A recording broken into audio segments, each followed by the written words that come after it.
Voilà, là on est parti. Ah, ça y est, après multiples essais, voilà, nous sommes en direct de la terrasse du Chams Théâtre qui est Place Pie à Avignon. Aujourd'hui, nous recevons Cécile Laurençon.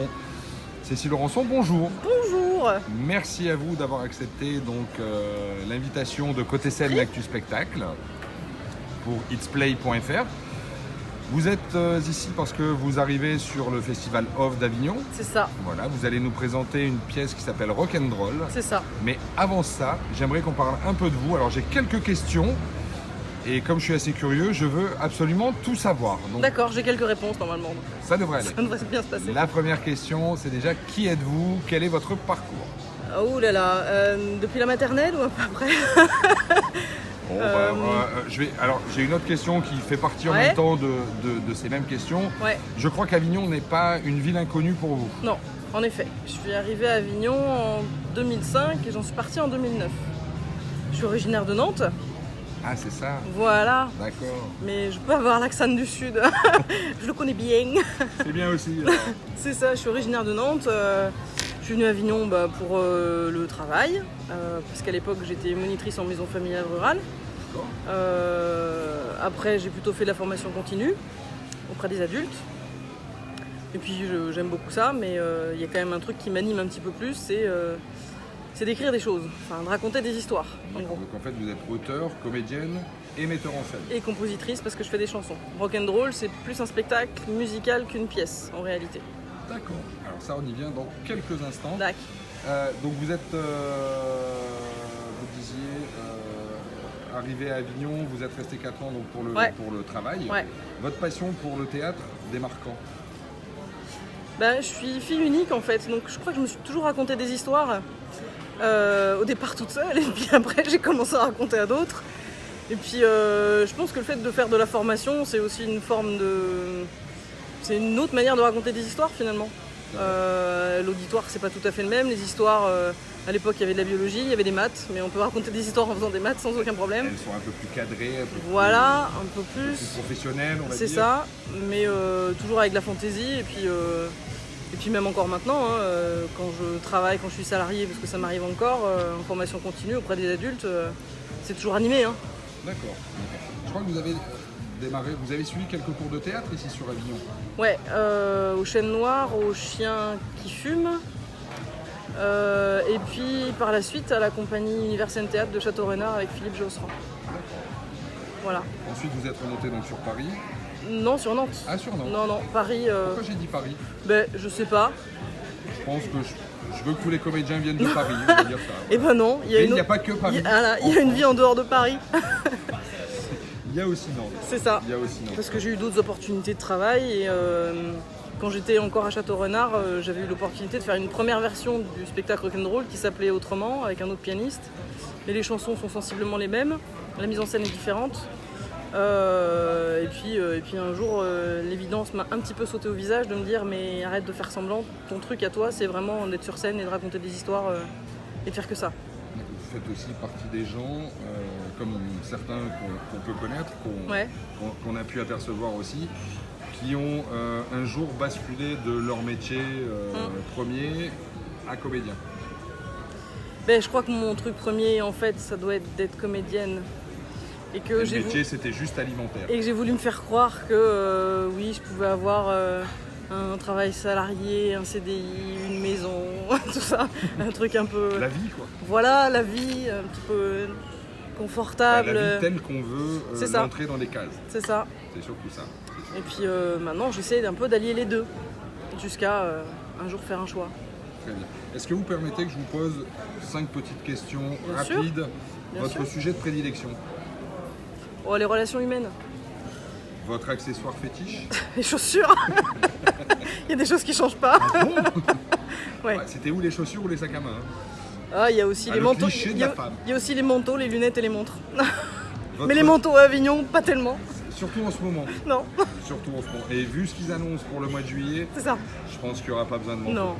Votre vanne récurrente? Oh, le mojito. C'est une passion ni tout à fait secrète ni complètement modérée pour le mojito. Bien. Votre moment préféré de la journée? C'est toujours la fin de matinée, hein, quand tout est encore possible et que et qu'on a déjà avancé sur un certain nombre de choses et qu'on voit en fonction du reste de la journée si on continue dans la même direction ou si on change et qu'on avance sur autre chose. Surtout en période d'écriture. D'accord. Votre coin d'Avignon préféré? Sachant que nous sommes place Pie. Ouais, il y en a 3, mais il y a la place Pie, il y a la place des Carmes et la place des Corsins. Alors je vais quand même vous poser la question. Pourquoi place Pie, place des Corsins et place des Carmes? Parce que la place Pie, ça doit être la première place dans laquelle je suis entrée quand je suis venue à Avignon. Voilà, mes amis et colocataires, le premier truc qu'ils m'ont fait voir, c'est place Pie. La place des Carmes, je la trouve plus intimiste, plus ombragée, plus intime. Et la place des Corsins, pendant le festival d'Avignon, c'est là où il y a tous les copains. Donc, c'est place to be. Ouais, c'est ça, c'est un peu ça. On est d'accord. Parlons maintenant un peu de votre spectacle. Ouais. Donc en fait c'est un spectacle musical, humoristique. Ouais. C'est l'histoire donc de Jinx Vixen. Merci. Je vous en prie. J'ai énormément de mal. Il n'y a pas de mal. Moi non. C'est de l'humour, de la chanson, donc pour un voyage osé à travers la vie d'une diva. Alors le voyage il est un peu moins osé à Avignon parce qu'il est plus tout public. D'accord. Mais en dehors d'Avignon, en format plus long, il est un peu plus audacieux. Mais là, comme on l'a ouvert à tout le monde et qu'on ne l'a pas interdit aux moins de 14 comme c'est le cas ailleurs, il est un peu moins audacieux. Donc l'histoire c'est Jinx, donc Vixen, diva en carton, déjantée, suicidaire et persuadée qu'elle fait du rock'n'roll. Ouais. Puisqu'on rappelle que vous êtes 2 sur scène, avec un pianiste. Une comédienne et un pianiste qui vous accompagne. Ouais. C'est vous qui mettez en scène et c'est vous qui avez écrit ce spectacle. Oui. Avec la collaboration de mon pianiste. Parce que il fait pas juste du piano, il joue avec moi, on joue ensemble. C'est un vrai duo. Ouais. Donc il y a des choses qui m'ont été inspirées par lui et je pense que la meilleure vanne du spectacle vient de mon pianiste. Alors j'avais une question puisque au cours de votre spectacle vous parlez beaucoup de Niort. Ouais. Et évidemment la question, pourquoi Niort? Je pense qu'il faut y aller pour le savoir. Il faut venir au spectacle pour comprendre. Ça on n'y montera pas. Voilà, un petit teaser en passant. Comment vous est venu ce projet de rock'n'roll? Alors, vous n'en êtes pas à votre coup d'essai avec rock'n'roll? Non. Au départ, ça s'appelait Jinx et Martin font leur show, avec un peu des mêmes chansons qu'on retrouve aujourd'hui, et puis d'autres que j'ai abandonnées, et puis d'autres qui sont venues s'y greffer. Ça, c'était en 2008, donc je suis plus tout à fait jeune. Hein. Ou alors je suis jeune depuis de plus en plus longtemps, je ne sais pas. Et en gros, mon papa est décédé et je me suis simplement dit que j'avais pas d'autre vie pour faire ce que j'avais vraiment envie de faire. J'avais pas envie de me réveiller à 80 ans en me disant t'es trop con, tu l'auras jamais fait. Donc ça m'est un peu revenu comme un boomerang de me dire bon, il faut que tu fasses quelque chose avec ces chansons-là que j'aime beaucoup, même si elles commencent à dater, et qu'elles avaient encore une vie à faire et que je les avais pas encore emmenées là où j'avais envie. Donc j'ai repris les mêmes chansons, j'ai trouvé un pianiste, j'en ai 2 même, qui jouent en alternance à Avignon, qui sont très différents, sauf capillairement, je dois avoir un critère capillaire pour recruter mes pianistes, je pense. Donc on peut aussi les citer, hein, c'est Damien... Oui, Damien Joetz et Eric Dosset. Voilà. S'ils nous entendent... J'espère qu'ils viendront surtout. C'est surtout ça. Oui, parce qu'il faut savoir que vous êtes arrivé donc à Avignon. Ouais. Par contre, votre duo n'est pas arrivé encore. Non, l'autre partie du duo n'est pas là. Voilà, l'autre partie du duo n'est pas arrivée encore. Non, parce qu'il joue le 30, le 29 ou le 30. Donc il arrivera que le 1er, mais il sera là. Hein. Alors vous allez vous dire, c'est bizarre, on voit la vidéo le 4 et on nous parle du 1er. Oui, il faut savoir qu'à Avignon, il y a énormément de monde à interviewer. Et du coup, évidemment, les interviews sont faites un peu en amont, de façon à aussi nous laisser du temps pour aller voir les pièces, justement. Mais oui, on ne peut pas faire que des interviews. C'est un direct différé. Exactement, exactement. Si vous nous parliez un peu de votre compagnie aujourd'hui. Ouais. Alors, j'ai créé la compagnie Tout va bien, qui est une antenne de Article 52 Productions. J'ai écrit 6 spectacles en 2018. L'idée c'est d'en faire un nouveau par an. Bon, là j'ai moins écrit en 2019 parce que j'ai beaucoup moins de temps. Il y a un nouveau spectacle qu'on a fait en fin mars à Nantes, au TNT, qui s'appelle Prorata Temporis, qui est un spectacle historique, pédagogique et musical aussi, où je campe un personnage foncièrement alcoolique. qui fait des potions un peu ratées et du coup ça emmène les personnages dans un voyage dans le temps au travers des événements fondateurs du monde tel qu'on le connaît aujourd'hui pour un peu réfléchir à qu'est-ce qu'on en fait. Okay. Voilà. Moi j'avais une question également, parce que j'allais parler de votre actualité post-Avignon, mais avant de parler de l'actu post-Avignon, j'aimerais savoir pourquoi Avignon. Parce qu'il y a 2 ans, je suis venue accompagner un copain qui faisait son Avignon. Je faisais sa régie, puis je l'aidais à la prospection. Et c'est trop frustrant de voir les autres jouer et de se dire mais moi aussi je sais faire ça. Et puis à un moment donné, c'est devenu une évidence. Enfin, on sait que c'est là où il y a beaucoup de programmateurs quand même qui viennent faire leur marché et que...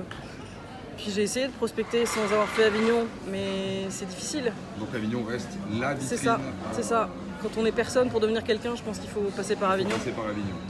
Même si on est quelqu'un sans Avignon, mais voilà. J'espère bien. Dans ce métier, mais évidemment, dans ce métier-là, je pense que c'est un peu incontournable. C'est encore incontournable. Et votre actualité du coup post-Avignon, est-ce qu'il y a des projets, des dates déjà prévues? On va monter un autre spectacle, je pense, pour 2020. Pour l'instant, rien de précis, parce que je ne sais pas lequel je vais emmener. Je pense que l'an prochain à Avignon, il y aura 2 spectacles d'Arctic 52 Productions et de la compagnie Tout va bien. Ouh là là. Puis en 2021, il y en aura 3, en 2022, il y en aura 4. Et en 2023, vous ne serez plus là, puisque vous serez au summum de votre carrière et vous n'aurez plus besoin de venir faire Avignon. Il y aura mes pièces qui tourneront, et puis moi, je tournerai ailleurs, au frais.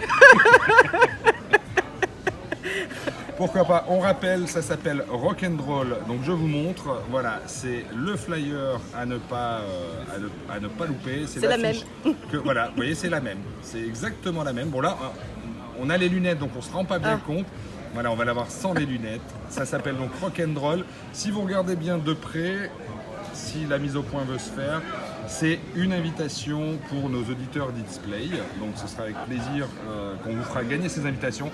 Rock'n'Roll, c'est du 5 au 28 juillet avec des relâches. Donc les lundis 8, 15 et 22. C'est au Shams Théâtre à Place Pi.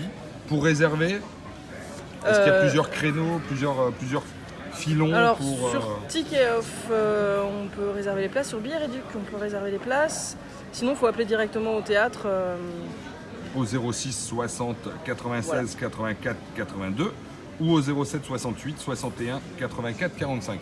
Enfin, ne vous inquiétez pas, chers auditeurs, on vous remet toutes les informations sur la page Côté Scène et sur la page Itsplay.